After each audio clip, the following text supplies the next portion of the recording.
Hello and welcome. I am super excited today to be going live with Karsyn Skuter. So I am going to see if I can find her now. I'm sure she's coming on. It just takes just a second to get started. And this is going to be such a good one. I think that we are friends on here, hopefully. So, my name is Jen McKee. I own a social media marketing agency. I do this live every single Tuesday. Yay! Hi! Yay! How are you today? Uh-oh, you froze. Are you there? Okay, Oh, am there I you back? are. Yes. How are Okay, you? cool. Awesome. Good. So this is the best way that I found to do the live. This way we're faces are right next to each other. But okay, so I'm so excited. If you are not following Scooter Social, I totally recommend it. They post videos like probably multiple a day about how to grow your followers on TikTok. And their followers and the people seeing their videos have been incredibly successful. But not only that, Scooter Social manages a lot of accounts for TikTok, right? So you're not just doing it on this account, you're doing it on client accounts. And so that's what we're going to talk about today. We're going to talk about how to grow your following on TikTok, which is like what everybody is trying to do, right? So let's get started and just let us know a little bit about who you are, what you do, who you work with, that sort of thing. Yeah, so first of all, thank you so much for having me on your show, Jen. Yay. Um, so my name is Karsyn Skuter. I'm with Scooter Social, and like Jen said, we are pretty much the masters of everything TikTok. So we offer a lot of strategy, we do management for businesses, and we really have found like a new passion of just delivering value on our TikTok to people to help them also grow their TikTok. So in a nutshell, that's what we do. Okay, cool. So I'd love to know like how you guys got started in this. I mean, TikTok, I've been managing TikTok accounts since like 2021, but prior to that, it probably wasn't a big thing on y'all's list. So like what were you doing and what made you kind of get into this? Yeah, so we started out as social media managers about 10 years ago, and it was actually it was how we funded our ticket home from being in New Zealand. We were over there and we were stuck and no one would hire us, so we're like we have to make money somehow. So about 10 years ago, that's how we got it started in the social media realm. And about 2 years ago, we were starting to feel fairly burnt out of just like all around social media and just doing the done for you management. And so Ben had actually gone and gotten a job, and his job was at like a train tour company. It was super cool. And he was the marketing manager there. So while he was there, he started doing TikTok for them and for himself and just like blew up. And we're like, hey, if we can do this for our personal accounts, can we do this for businesses? And then we started replicating the process for our clients, and it was magical what was happening. I love that. I have so many questions, but I feel like we should stay on task. But really, what were y'all doing in New Zealand? So when we first started dating, we sold literally all of our belongings and decided we were going to go travel the world. And then New Zealand was just one of the countries we ended up in. That's so cool. I would love to go, but I'm like, man, it's so far. Yes, it's a long plane ride, that's for sure. Yeah, that's awesome. Okay, I love that. Okay, so you started off in the social media realm, so did I.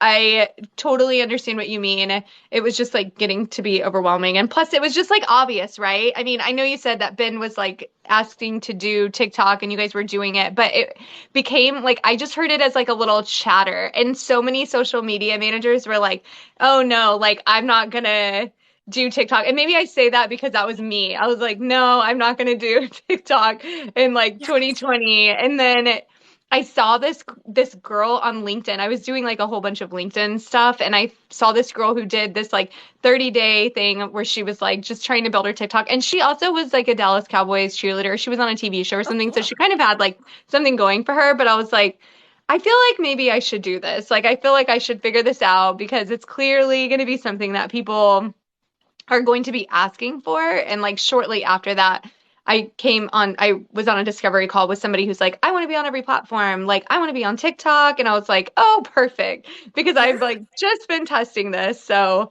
that was when my first client got on.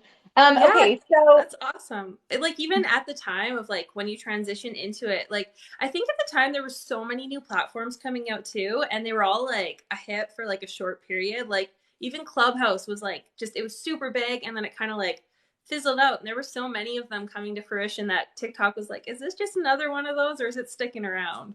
yeah, I really loved Clubhouse for like a short period of time. I Yeah. was on it so much. And then I was like, you know what? This is like so much time. There's no way to like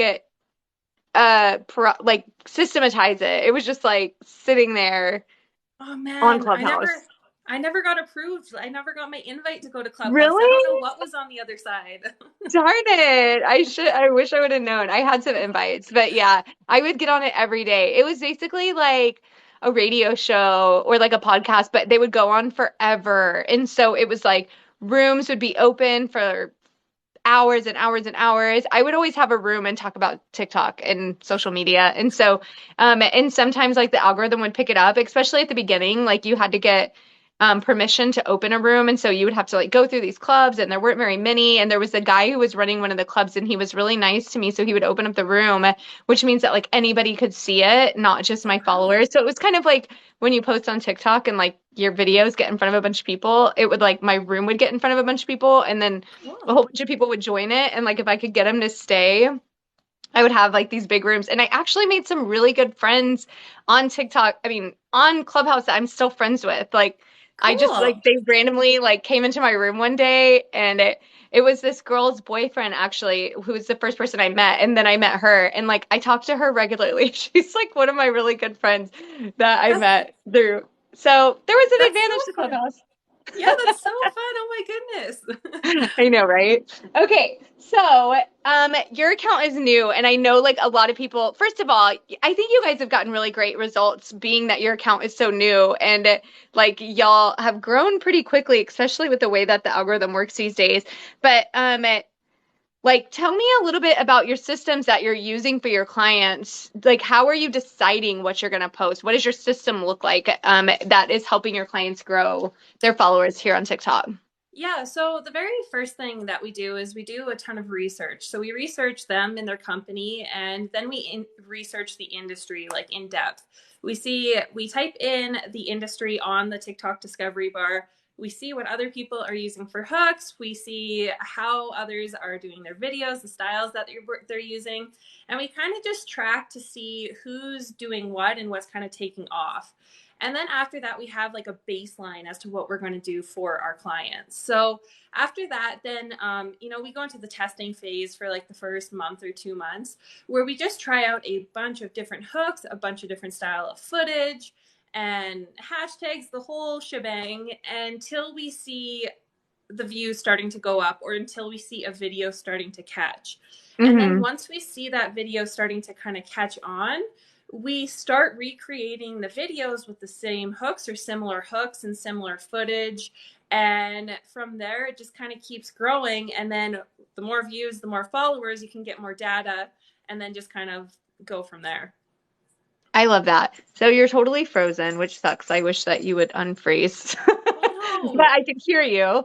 And I love that because like I have seen that in y'all's account. So like I've been watching you guys and now you have this hook that you just keep using over and over again. And that's probably what's helped you get really successful with those videos. But I also love that process that you just talked about. And I think that a lot of times, like whenever we talk about like how somebody can manage their own account, right? Because it's definitely, I mean, a lot of people on TikTok are trying to figure out how to do it themselves. And then obviously there's the people who don't want to figure it out. And those are the people that hire us.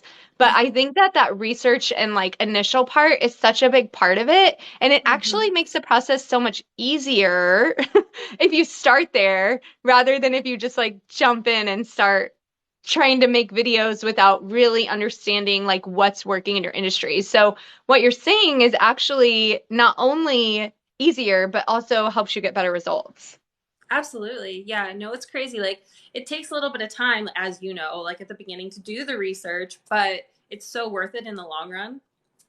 Yeah, totally, totally. Okay, so what are a few ways that just like quick ways, because obviously there's so many different things and it's all dependent on so many things, but like what are some ways that a business owner could grow followers on TikTok? Like one or two things that somebody could do or hooks that you're seeing are working right now, Yeah, so I think video one of the types. yeah, one of the best ways that we're kind of, especially as we release more hooks and as we see more of our followers getting results from that, one of the best thing you can do as a business owner is really within the first 3 seconds of your video, call out exactly who it is that you want to attract. So, you could say something like, if you're a mom, maybe that's your target market, or maybe if you're a dad, or if you are I don't know, something else. But anyways, if you just call out your A target plumber. market, yeah, there you go. If we just call out your target market at the beginning and just keep trying different ways or different keywords, eventually the algorithm's going to start understanding who you're trying to get in front of, and then it's going to push your content to the people that you actually want to see it. Yeah, I really like that. That's smart. Okay, so calling out your audience in the first 3 seconds is great. What about like the types of videos that people should do? Like, should they say this out loud? Should they write it on the screen? Should they make videos of themselves talking? Or should it be like video with trending sounds? Yeah, so it really all depends how comfortable you are with being on camera. I think, just putting out content at the beginning, even if it's just B-roll, is still better than nothing because at least you're putting out content.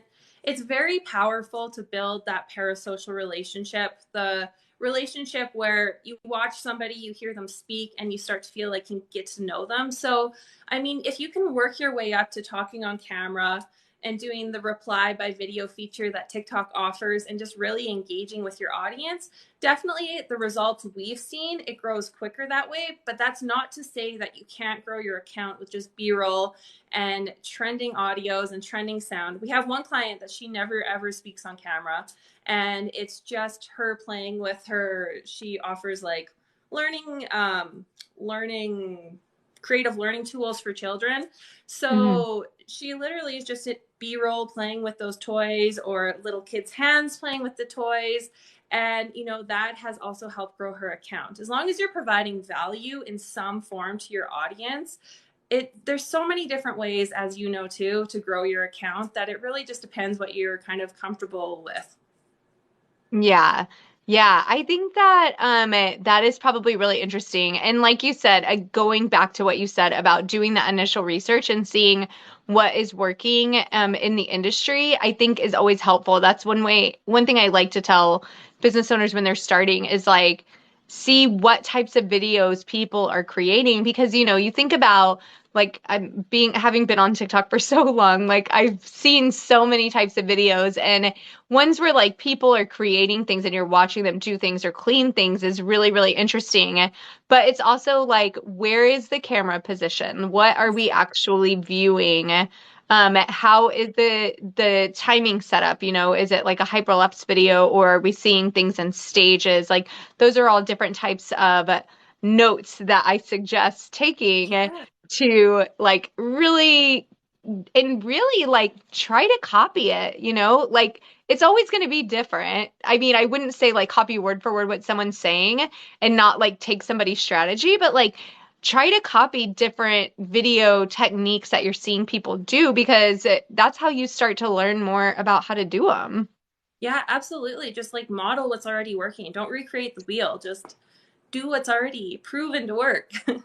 Yeah. And Yeah. I see a comment on there. I write original poems, so that's one thing that you can do for yourself too. Is type poets or poetry in the discovery bar and see what others are doing. Other poets are doing to grow their account. So see which videos for them have the most views, and then study it. See if they're talking on camera or if they're what their backgrounds look like, and that would be a good starting place to kind of growing your account. Yeah, I love that. I don't see that comment. What the heck? Oh, And really? you're still frozen for me, but hopefully you're Ah, not frozen altogether. I can I'll still try to connect to something else. Well, I can still hear you and I don't want to Okay. lose you, but I don't know. I don't know what's going on. But yes, that is I love to see different ways that people are sharing information. And there was something else that you said, and now I just lost my train of thought with it. Oh, um growing we were talking about growing accounts and you said that you have an account that has been grown with like B-roll type footage, but I wanted you to kind of explain what B-roll footage is and how somebody could get that. Yeah, absolutely. So B-roll footage is really just anything, pretty much like anything that you videotape. You can videotape yourself, like, drinking coffee or working on your computer. You can go outside and videotape your elements. If you're a business owner, you can videotape yourself working or your staff working or even just the materials that you work with. I don't know. There's so many different variations of B-roll, but it's pretty much just footage that you can use to put words over top. Yeah, think of it like when you used to watch reality TV shows. I say used to because I'm picturing Laguna Beach, but it's still on reality TV shows. And it's like the footage that they take of the cities or like the people, that aren't the main characters. It's like all the background stuff. That's like where B-roll started, right? I think. Yeah. Yeah, that's a way better way to explain it. No, but I mean, but also you are exactly right. And so I work with a lot of service-based companies, and a lot of our B-roll footage is their team working. And I always like to encourage them to get pictures of like people doing things because people are really interested in that like behind the scenes type of video of kind of watching what's going on, people are nosy, and if you Yeah. can show them a little bit of the behind the scenes stuff, that is even a really great video with some sort of voiceover. So my husband owns a mobile auto detailing business, and whenever we started, I would like create videos where I would put text on the screen, and I realized that like people just want to watch what he's doing. So Yeah. we don't even put anything on the screen. Like we just like put the video up there, so you can see. And I always like to do ones that have really dramatic before and afters of like, watching him on a hyperlapse clean something that's really dirty to clean. People, it's very satisfying to watch, and like Yeah. there's really not much to it.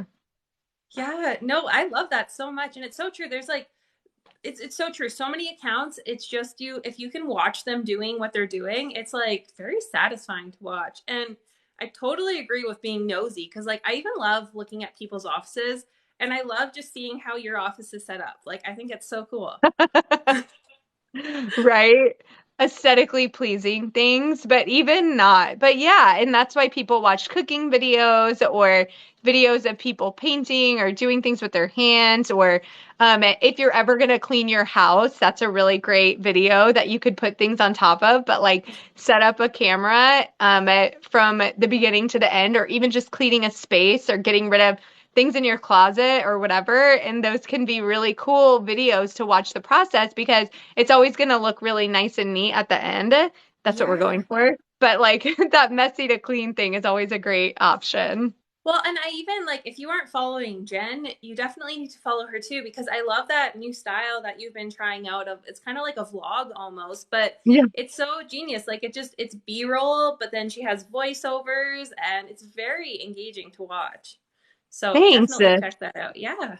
So yeah, there's kind of two different strategies that I haven't been doing those actually. I did those for like 20 days and then I stopped. But um there was a couple like things that were working in that strategy, and one of them was that every second there was something different on the screen. And so it's something to think about whenever you're creating TikTok videos is like people's attention span is so short. So um if you can change the screen, I think it's like every 3 seconds that you want to do, but with those, it was every second. That's really helpful for keeping people engaged because they're never getting bored. It's just like they're constantly able to, like their brain is getting Well, and scratched.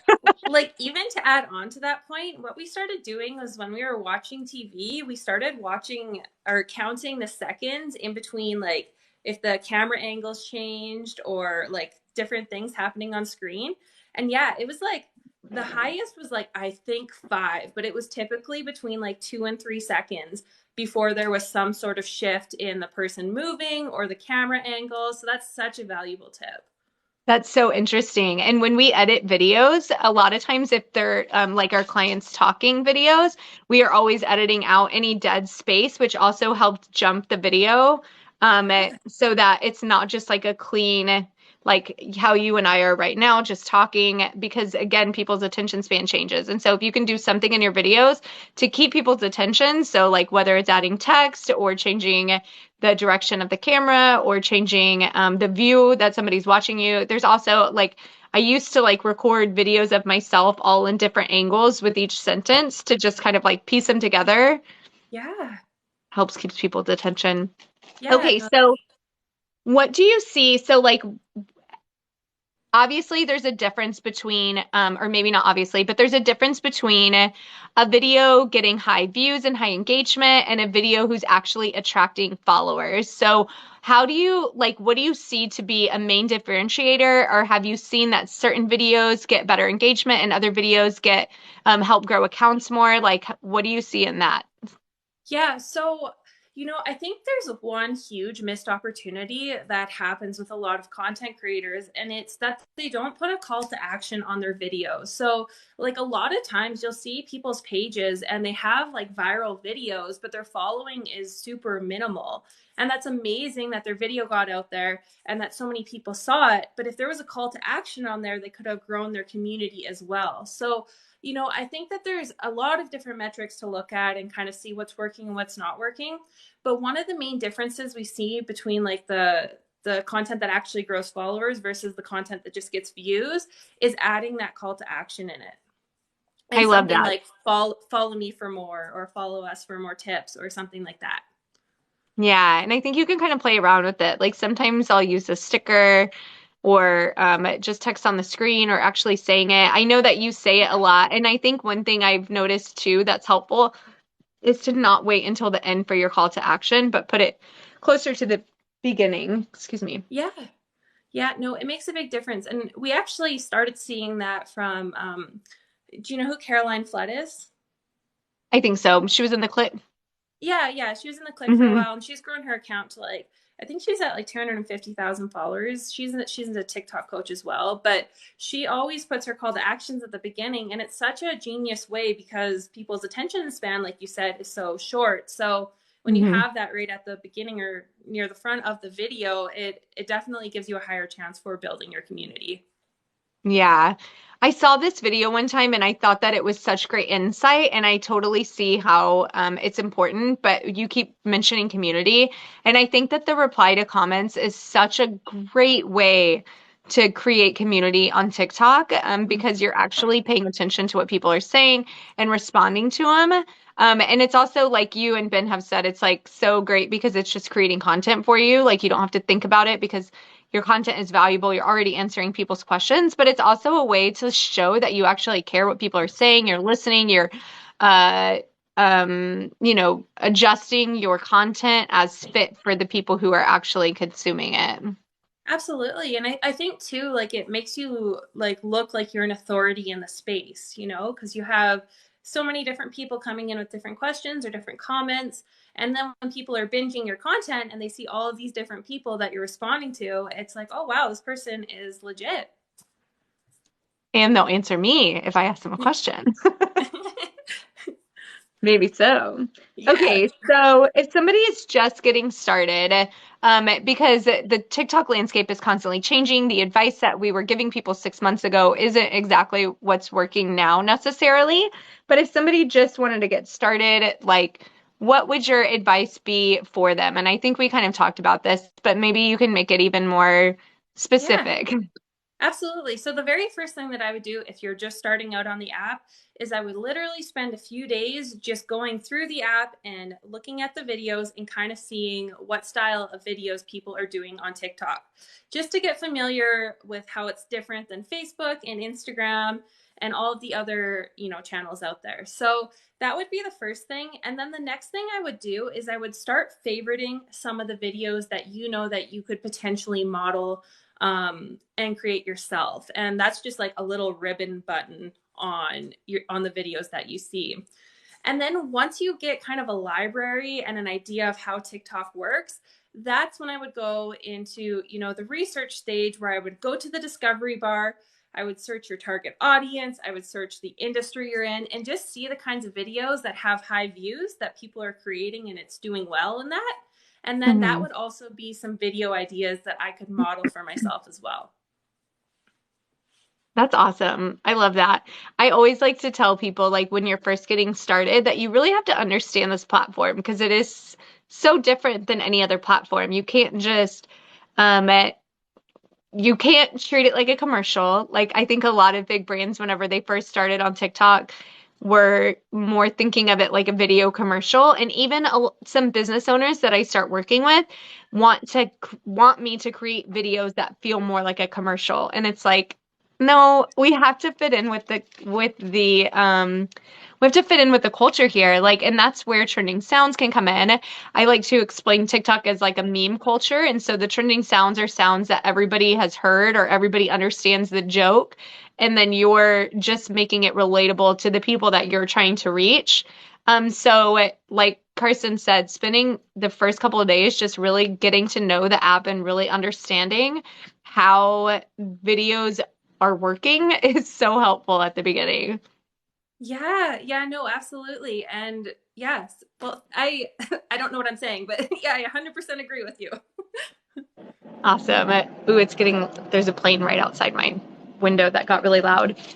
Okay, so we are kind of getting close to the end here, and I love everything that we've been talking about. If you're not following Karsyn, I totally recommend following Scooter Social on TikTok. Her and her husband are both on the account and just have given the most incredible tips for specifically how to grow your account here on TikTok. They have great hooks. They give great trending sound advice. I sometimes, when I don't know what I'm going to post about, I like to go to their account for inspiration. And then you guys also just released a bunch of hooks. Is that right? Yeah. So if you need some ideas about how to, grow your TikTok or what to use at the beginning of your videos, we just released 97 free hooks, a tutorial on how to optimize your profile, and a posting checklist so that you know everything that you should include within your video when you go and hit that post button. That's awesome. And that's in the link in your bio? Yes, that is in there. Okay, Yes, thank you, perfect. Jen. Good. Okay, so go to the link in the bio. If you're watching this on YouTube, it will be in the description down below. So you'll be able to go and get that totally for free. Is that right? Yeah, absolutely. Okay, cool. So, what book are you reading right now, or show that you're watching, or content that you're consuming that you absolutely love? Oh, wow. That's a good question. So I would love to say that I'm a reader. I have many books, but I usually get about like a quarter of the way through Like and then close them. osmosis. Yeah, so Hope you I can don't have soak them any. in by holding them. I know that feeling sometimes. Yeah. I really want to get into reading. It just hasn't been happening for me. So, but the one book that I Super. was reading that was unbelievable and I should finish is called Don't Split the Difference. And it Ooh, was I do very love that good. book. Oh, I love Yeah. it. It's so good. I think I listen to it though. Sometimes business books I have to listen to. Yeah. No, I agree. It was definitely easier because then you can go for a walk or just in the Hmm. background. Yeah, but that one was a really good book. That is cool. Yeah, I really like that book. I know Rachel recommends that one a lot. And usually I say this and I didn't say it, but Karsyn and I are both a part of a mastermind with Rachel Peterson, and that's how we met each other. But Karsyn's also doing just such incredible things. I'm so grateful to have you in my circle of people that I know and can go to TikTok and watch your stuff. But being a part of the video summit was really awesome. And I am so grateful that I got to be a part of that. Yeah, I am too. And I'm so glad we're in the same circle. I always love meeting new connections. And this group we're a part of, like, I've never felt a community that's so, I don't know, just so reliable and trustworthy. And it's amazing. Yeah, totally. Absolutely. Well, thank you again for joining me. You've been frozen this whole time. Maybe it won't be frozen in the download. I'm not really sure. Are you frozen on your side or no? No, I'm not. So maybe I can try to download it from my side. Yeah, either way. But Okay. again, thank you so much. This has been awesome. Very, very insightful. I want to go do some more research on my own TikTok, but it's always good to talk with you. And thank you so much for your time. Yeah, thank you so much, Jen. This was so much fun. All right, I'll talk to you soon. Bye. Bye.